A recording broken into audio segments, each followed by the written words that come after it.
이강인의 영국 이적설이 급속히 많아지고 있다. 지금까지 영국발 이강인 이적설이 뜬 팀은 대략 5개 정도이다. 이 팀들의 상황과 이적의 현실적 가능성에 대해 알아보자. 우선 가장 많이 이적설이 오르내린 건 맨시티이다.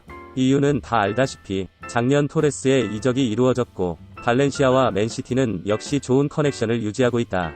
또 스페인 출신 펩 감독의 성향에 따라 기술적이고 탈압박 능력과 패스줄이 좋은 이강인의 스타일이 잘 맞기 때문에 꾸준히 이적설이 나오고 있는 듯하다. 두 번째는 맨유다. 맨유 역시 작년부터 이적설에 등장하고 있는데 박지성 이후 구단 한국어 SNS를 지속적으로 운영해오고 있는 등 아시아 마케팅에 가장 관심 높은 구단이라 손흥민과 함께 이강인의 이적설이 설득력 있게 나오고 있는 구단이다. 의외의 두 구단은 프리미어리그의 대표적인 명문이며 부자 구단으로 200억 내외의 이강인의 이적료는 전혀 부담없는 구단이지만 알다시피 데브라이너, 실바, 부페, 포그바, 프레드 등의 리그 탑 클래스의 미드필더들과 이외에도 엄청나게 많은 선수들이 임대로 세계 각지를 돌고 있기 때문에 이강인이 이적 후 주전으로 뛴다는 건 불가능하다. 현재 이강인의 가장 불만스러운 부분이 뛰지 못한다는 점인 걸 고려할 때 아무리 명문 구단이라 해도 이적 후 임대를 전전해야 할 미래가 불투명한 위의 두 구단으로 이적을 결정하진 않을 것으로 본다. 현실성은 별 1개 정도다. 이외에 팀들로는 토트넘 역시 작년부터 몇 차례 이강인의 이적 뉴스가 나왔었다.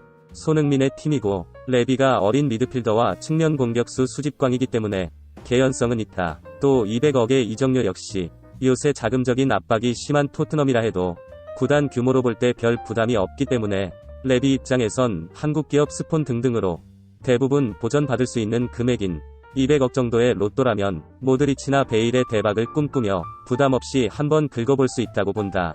잦은 부상과 말썽으로 무리뉴의 살생부에 올라와 있다고 알려져 있으며 500억 내외로 평가되는 로셀로를 매각 후 이강인을 데려오는 것은 여러 면에서 구단으로선 큰 리스크 없이 가능할 것이다.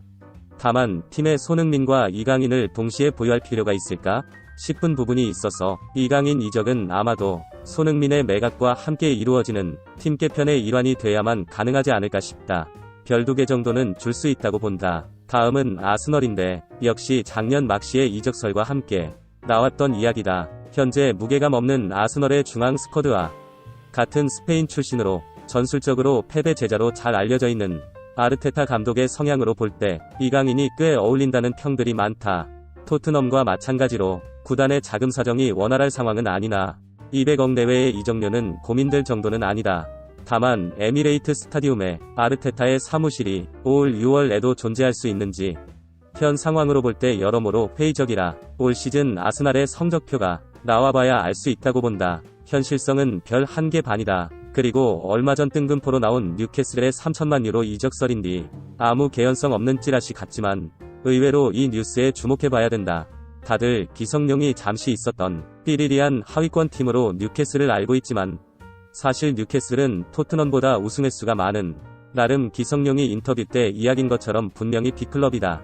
이런 전통 있는 클럽임에도 불구하고 첼시나 맨시티처럼 큰 물주가 붙지 않아 EPL의 대표적 중소형 구단으로 현재 5천억도 못 미치는 가치로 평가받고 있지만 오히려 이런 현 상황이 EPL의 진출에 첼시나 맨시티처럼 또 다른 머니 신화를 써내려가고픈 세계적 부호들에게 군침도는 먹잇감으로 최근 타켓이 되고 있는 조짐이 여기저기 나타나고 있다.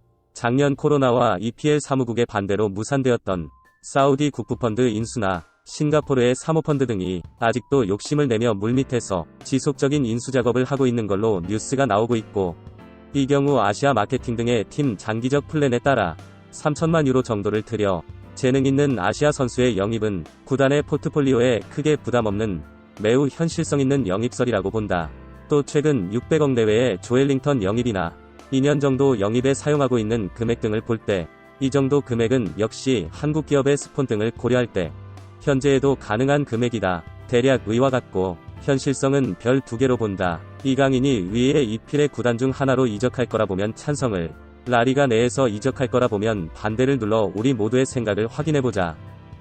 개인적 바람으로는 모 매체의 보도대로 라포르타 신임 바셀 회장의 계획에 이강인이 들어있어 바셀이 200억 내외로 이강인을 영입, 이강인이 누캄프에서 뛰길 진심 바란다. 그래야만 바르셀로나 역대 3대 재능이라고 칭해졌지만 어느새 자기도 모르게 댓글러들에 의해 불백집 주인이 되어버린 이승우의 한도 풀어줄 수 있을 것이다.